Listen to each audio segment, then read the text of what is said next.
Hello दोस्तों, welcome back to my channel PCM classes. दोस्तों, आज का जो आपका टॉपिक है वो है केमिस्ट्री लेसन 1 के महत्वपूर्ण रिएक्शन बताए जाएंगे और साथ में ये भी बताया जाएगा कि यह अभिक्रिया कौन सी अभिक्रिया है। अभिक्रिया का नाम भी बताया जाएगा जो आपके पेपर में 2 नंबर के आते हैं। इसके 2 पार्ट होंगे और दोनों पार्ट में आपके सारे रिएक्शन कंप्लीट हो जाएंगे। तो चलो देखते हैं आपका पहला रिएक्शन।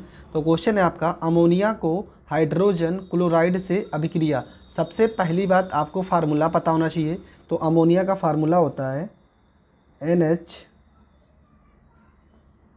NH3। ये आपका अमोनिया का फार्मूला होता है। इसके बाद यहाँ पे लिखा हाइड्रोजन क्लोराइड, तो यहाँ पे इसको हाइड्रोक्लोरिक अम्ल भी बोलते हैं। तो हाइड्रोजन की क्लोराइड के लिए आपका हो जाएगा HCl। ये होता है हाइड्रोजन क्लोराइड का फार्मूला और इसको हाइड्रोक्लोरिक अम्ल भी बोलते हैं, जो हमारे शरीर में सबसे ज़्यादा पाया जाता है। तो हम इन दोनों की अगर अपक्रिया कराएंगे, इन दोनों को अगर हम एक साथ अपक्रिया कराएंगे तो हमारा क्या बनेगा। तो यहाँ पे देख रहे हैं यन है, चलो यहाँ पर यन कर देते हैं। यहाँ पर देखेंगे यच, यहाँ पे 3 लोग हैं और 1 लोग यहाँ पे हैं, तो 3 और 1 4, तो ये हो जाएगा NH4 हो जाएगा। और यहाँ पे Cl लिखा है तो यहाँ पे Cl हो जाएगा। और इसका नाम क्या है, इसका नाम है अमोनियम क्लोराइड। NH4 को बोलते हैं अमोनियम। मेरे साथ साथ आप सारे फार्मूलों का नाम भी याद करना। NH4 का नाम है अमोनियम और Cl को बोलते हैं क्लोराइड। तो इसका पूरा नाम हो जाएगा अमोनियम क्लोराइड। और ये HCl को आप क्या बोलते हो, इसको आप हाइड्रोक्लोरिक अम्ल भी बोल सकते हो। हाइड्रोक्लोरिक अम्ल हमारे शरीर में सबसे ज़्यादा पाया जाने वाला अम्ल कौन सा है, तो हाइड्रोक्लोरिक अम्ल ही है। वैसे हमारे शरीर में 20 प्रकार के अम्ल पाए जाते हैं। NH3 का क्या नाम है, तो NH3 का नाम है अमोनिया, जो एक जहरीली गैस होती है। अधिक मात्रा में सूंघने से इंसान की मौत भी हो सकती है। तो इतनी चीज़ें जानेंगे। अब ये जानेंगे कि ये कौन सी अपक्रिया है। तो यहाँ पर देख रहे हो कि 2, यहाँ पर एक यौगिक है और यहाँ पर एक यौगिक है। 2 यौगिक मिलकर एक यौगिक बना रहे हैं, मतलब 2 लोग मिलकर एक लोग का निर्माण कर रहे हैं। तब यहाँ पे देख रहे हो कि ये दोनों मिलकर जुड़ रहे हैं। तो यह कौन सी अपक्रिया है, तो यह है आपकी संयोजन अभिक्रिया। ठीक है, आपसे पेपर में आएगा कि संयोजन अभिक्रिया का एग्जाम्पल दीजिए, तो आप यह एग्जाम्पल दे सकते हो। यहाँ पर 2 यौगिकों को मिलाने पर एक यौगिक का निर्माण हो रहा है। तो यह कौन सी अपक्रिया है, यह एक संयोजन अभिक्रिया है। तो यहाँ पे हिंदी अगर लिखना चाहो तो लिख सकते हो कि अमोनिया को हाइड्रोक्लोरिक अम्ल के साथ गर्म करने पर यह परस्पर अभिक्रिया करके अमोनियम क्लोराइड का सफ़ेद धुआं बनाती है, सफ़ेद अवक्षेप बनाती है। ठीक है, ये सफ़ेद धुआं के रूप में आपका बनेगा। चलो देखते हैं क्वेश्चन नंबर 2। तो क्वेश्चन नंबर 2 में लिखा है, कार्बन मोनोऑक्साइड का क्लोरीन से अभिक्रिया। कार्बन मोनोऑक्साइड, तो फार्मूला पता होना चाहिए। कार्बन का फार्मूला तो होता है C हो जाएगा।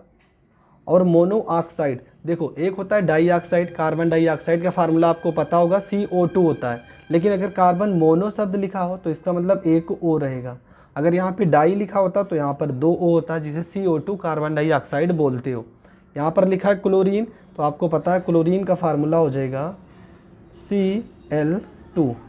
ये हो जाएगा क्लोरीन का फार्मूला। जब भी क्लोरीन की बात करेगा तो आप Cl2 ही लिखेंगे, Cl नहीं लिखेंगे। हमने इससे पहले जो भाग 1 बताया है उसमें बताया है कि Cl2 क्यों लिखा जाता है, H2 क्यों लिखा जाता है। आप रासायनिक समीकरण का परिभाषा और जो हमने समझाया है वो जाकर समझ लीजिए। अगर इन दोनों को हम अपक्रिया कराएंगे तो हमारा क्या प्राप्त होगा।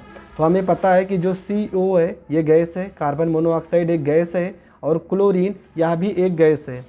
तो इससे जो प्राप्त होगा वो क्या प्राप्त होगा, तो COCl2, इस दोनों को जोड़ देंगे सीधा, COCl2 ये डायरेक्ट जोड़ देंगे। और इसका जो नाम है, इसका नाम है कार्बोनिल क्लोराइड। इसका नाम है आपका कार्बोनिल क्लोराइड, इसका नाम है। ठीक है, और यह एक जहरीली गैस होती है।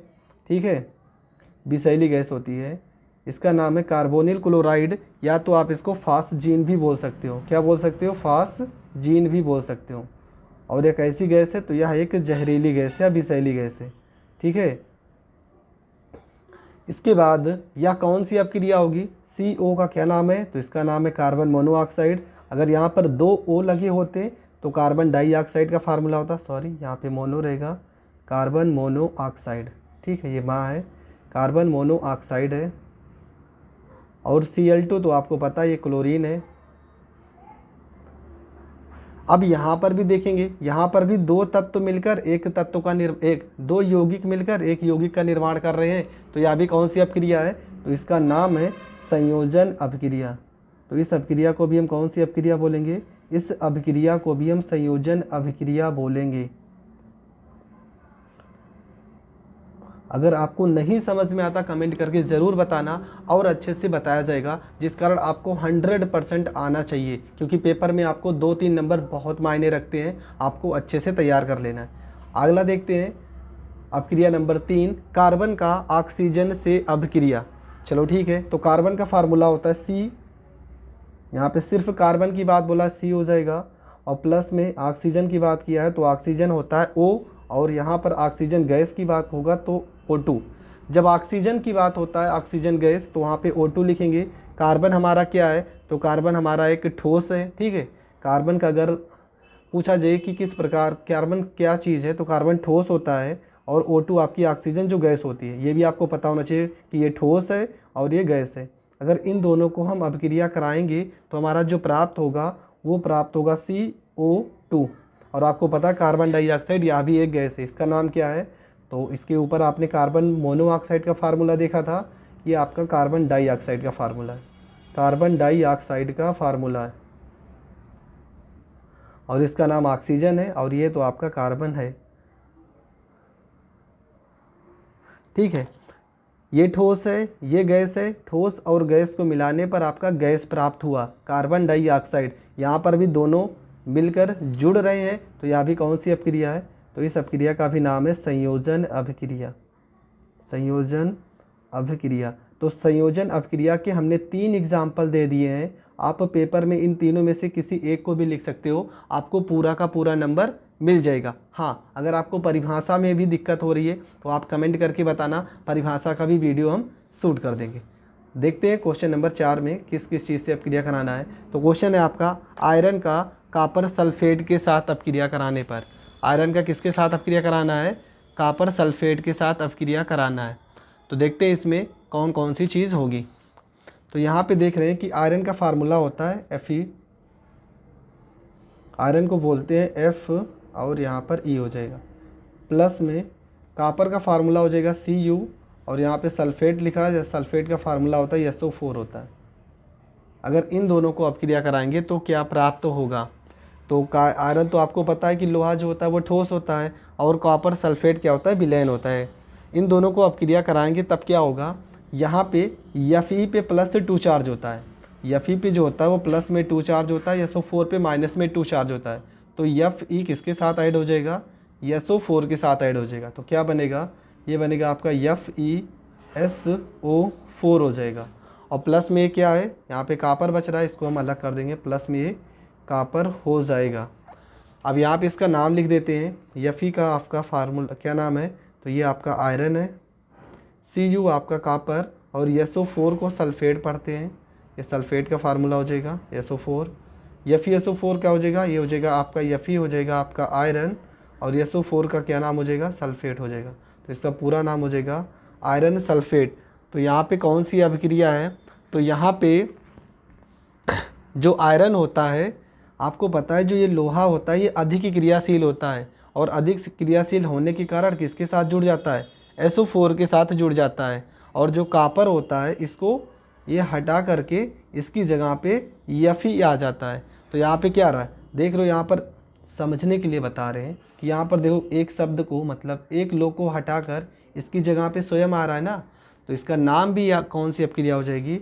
तो यह हो जाएगी आपकी एकल विस्थापन अपक्रिया। एकल मतलब एक तत्व को हटाकर उसकी जगह पे आ रही, विस्थापन का मतलब आपको पता है हटाना, तो इसका नाम हो जाएगा एकल विस्थापन अपक्रिया। तो यह कौन सी अपक्रिया हो जाएगी? एकल विस्थापन अपक्रिया हो जाएगी। बढ़ते हैं 5वीं अपक्रिया पर। हमारा जो अगला है वो है जिंक का कॉपर सल्फेट के साथ अपक्रिया।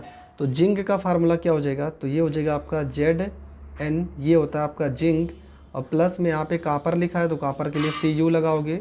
सल्फेट का फार्मूला हो जाएगा SO4 हो जाएगा। और इसकी जब अपक्रिया करा देंगे तो आपका क्या बनेगा? तो आपको पता है जो जिंक होता है वो कॉपर से अधिक क्रियाशील होता है, तो जिंक की कॉपर की जगह पे क्या आ जाएगा? जिंक आ जाएगा। तो ये हो जाएगा ZnSO4 हो जाएगा, और प्लस में आपका क्या बचेगा, प्लस में कॉपर को आप अलग कर लोगे, यहाँ पर Cu हो जाएगा। इसका नाम क्या हो जाएगा, इसका नाम हो जाएगा जिंक सल्फेट हो जाएगा। ठीक है, इसका नाम हो जाएगा जिंक सल्फेट हो जाएगा। और ये आपका कॉपर है, इसका नाम कॉपर सल्फेट हो जाएगा, और इसका नाम तो जिंक आपको पता ही है। यहाँ पर देख रहे हो कॉपर को हटाकर जिंक इसकी जगह पे आ रहा है, तो यह भी कौन सी अपक्रिया है, तो इसका भी नाम है एकल विस्थापन अपक्रिया। इस अपक्रिया का क्या नाम है, एकल विस्थापन अपक्रिया, एकल विस्थापन अपक्रिया हो जाएगी। तो एकल विस्थापन अपक्रिया के आपने 2 एग्जाम्पल सीख लिए। हमारा जो अगला रिएक्शन है वो है सोडियम सल्फेट का बेरियम क्लोराइड के साथ अभिक्रिया। तो सोडियम सल्फेट का फार्मूला हो जाएगा आपका Na2, और सल्फेट का फार्मूला तो बार बार लिख ही रहे हो, SO4 हो जाता है, और प्लस में SO4 है, प्लस बेरियम क्लोराइड का फार्मूला हो जाएगा BaCl2। आपको पता है बेरियम का फार्मूला होता है Ba, और क्लोराइड का फार्मूला हो जाएगा Cl2 हो जाएगा। इन दोनों को अगर अपक्रिया कराएंगे तब क्या बनेगा, यहाँ पर देख रहे हैं ये Na2 और ये Cl2 ये आपस में जुड़ जाएंगे। यहाँ पर Na2 और Cl2 जब जोड़ दोगे तो ये बन जाएगा NaCl बन जाएगा, सोडियम क्लोराइड। Na का मान 2 है और Cl का भी मान है, तो यहाँ पर हम 2 लगा दे रहे हैं। इससे ये कि Na भी आपका 2 हो गया और Cl भी आपका 2 हो गया। बचा क्या है, Ba और SO4, इन दोनों को ऐड कर देते हैं, तो प्लस में आपका हो जाएगा BaSO4 हो जाएगा। ठीक है, ये BaSO4 हो जाएगा। तो यहाँ पे आपका क्या हो जाएगा, अब यहाँ पर आप क्या देख रहे हो कि ये भी एक यौगिक है और ये भी एक यौगिक है। ये दोनों की दोनों जो इस साइड में लिखे जाते हैं इनको अभिकारक बोलते हैं। इन यौगिकों से एक नए प्रकार का यौगिक बन जा रहा है, पूरा का पूरा अलग। यहाँ पे क्या था, सोडियम सल्फेट था, बेरियम क्लोराइड था, यहाँ पे सोडियम क्लोराइड हो गया और बेरियम सल्फेट हो गया। जब एक नया यौगिक बन जाए तो यहाँ पर यह कौन सी अपक्रिया हो जाती है, इस अपक्रिया का नाम हो जाता है उभय अपघटन अभिक्रिया। इसका नाम क्या हो जाएगा, उभय अपघटन अभिक्रिया इसका नाम हो जाएगा। ठीक है, कहाँ पे आप पहचानोगे, जहाँ पे कोई 2 यौगिक अभिक्रिया करके एक नए प्रकार का यौगिक का ही निर्माण कर दें जो इन दोनों से बिल्कुल अलग हो, तो इस प्रकार की अपक्रिया को उभय अपघटन अभिक्रिया कहते हैं। NaCl का नाम क्या है, तो इसका नाम है सोडियम क्लोराइड, इसका नाम है आपका सोडियम क्लोराइड नाम है इसका नाम है। और BaSO4 का अगर नाम देखा जाए तो Ba आपका हो जाएगा बेरियम हो जाएगा, और SO4 को आप बोलते हो सल्फेट, तो इसका नाम हो जाएगा बेरियम सल्फेट इसका नाम हो जाएगा। ठीक है, ये आपको पता है, इसका नाम तो यहाँ पे लिखा है बेरियम क्लोराइड, और Na2SO4 किसका नाम है, सोडियम सल्फेट का। बढ़ते हैं अगले रिएक्शन पे। तो हमारा जो अगला रिएक्शन है वो है कार्बन के साथ अभिक्रिया, कार्बन के साथ कार्बन और ऑक्सीजन का अभिक्रिया। तो यहाँ पे हो जाएगा आपका C हो जाएगा, और ऑक्सीजन का फार्मूला हो जाएगा आपका प्लस में यहाँ पर O2 लिखोगे तो ये हो जाएगा आपका CO2। जब इन दोनों का अभिक्रिया कराओगे तो यहाँ पे आपका निकल के आएगा CO2, और प्लस में कुछ ऊर्जा भी 94.0 किलो कैलोरी अगर ऊर्जा भी आपकी बनती है, तो इस प्रकार की अभिक्रिया को ऊष्माक्षेपी अभिक्रिया बोलते हैं, जिसमें ऊर्जा निर्मुक्त होती है। यहाँ पे कौन सी अभिक्रिया हो जाएगी, ऊष्माक्षेपी अभिक्रिया। कैसे पहचानोगे, सबसे बड़ी चीज़ जो पहचानने का तरीका बता दे रहे हैं। अगर प्लस चिन्ह उत्पाद की तरफ लगा हो, प्लस चिन्ह उत्पाद की तरफ, देखो इधर वाले को बोलते हैं अभिकारक, और उस साइड में जो है अभिकारक होता है, और जो इस साइड में है इसको बोलते हैं उत्पाद। ठीक है, यदि उत्पाद के साइड में प्लस का चिन्ह लगा हो और कुछ किलो कैलोरी ऊर्जा निर्मुक्त हो रही है, तो इस प्रकार की अपक्रिया को ऊष्माक्षेपी अपक्रिया कहते हैं। इसके बाद आपका जो लास्ट अपक्रिया है वो है नाइट्रोजन का ऑक्सीजन के साथ अपक्रिया। जब नाइट्रोजन का फार्मूला हो जाएगा N2 हो जाएगा, और ऑक्सीजन का फार्मूला हो जाएगा O2 हो जाएगा। दोनों को जब अपक्रिया कराएंगे तो निकल के आएगा 2NO, नाइट्रस ऑक्साइड निकल के आता है। ठीक है, इसका नाम है नाइट्रिक ऑक्साइड इसका नाम है। और यहाँ पे कुछ जो ऊष्मा होती है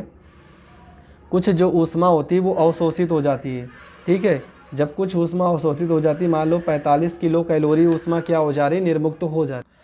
तो इस प्रकार की अपक्रिया जिसमें यहाँ पर आप देख रहे हो कि कुछ ऊष्मा जो होती है वो अवशोषित होती है, अगर माइनस उत्पाद की तरफ माइनस का चिन्ह लगा होता है तो इस प्रकार की अभिक्रिया को ऊष्माशोषी अभिक्रिया कहते हैं। ऊष्माशोषी अभिक्रिया कहते हैं। ठीक है, कि जब नाइट्रोजन को ऑक्सीजन के साथ अभिक्रिया कराएंगे तो हमारा नाइट्रिक ऑक्साइड और 45 किलो कैलोरी ऊष्मा अवशोषित होती है। तो इस प्रकार की जो अभिक्रिया होती है उसे ऊष्माशोषी अभिक्रिया कहते हैं। यह अभिक्रिया आप इस तरीके से भी देख सकते हो शायद किताबों में भी, N2 प्लस में O2 और ये जो माइनस 45 किलो कैलोरी अगर इस साइड में लाओगे तो ये प्लस 45 किलो कैलोरी हो जाएगा, प्लस 45 किलो कैलोरी, और यहाँ पर आपका क्या हो जाएगा 2NO। तो इस तरीके से भी आप लिख सकते हो, जो भी आप लिखना चाहो वो लिख सकते हो, दोनों के दोनों सही है। तो दोस्तों आज के लिए बस इतना ही। अगर आपको वीडियो पसंद आती है तो चैनल को सब्सक्राइब और कमेंट लाइक करना मत भूलें, जिस कारण आपको हर एक वीडियो का नोटिफिकेशन सबसे पहले मिल सके। इसके बाद का जो पार्ट होगा भाग 3 में इस तरह की क्वेश्चन बताए जाएंगे, समीकरणों को संतुलित करना आपका सिखाया जाएगा। तो मिलेंगे भाग 3 में, तब तक के लिए जय हिंद जय भारत।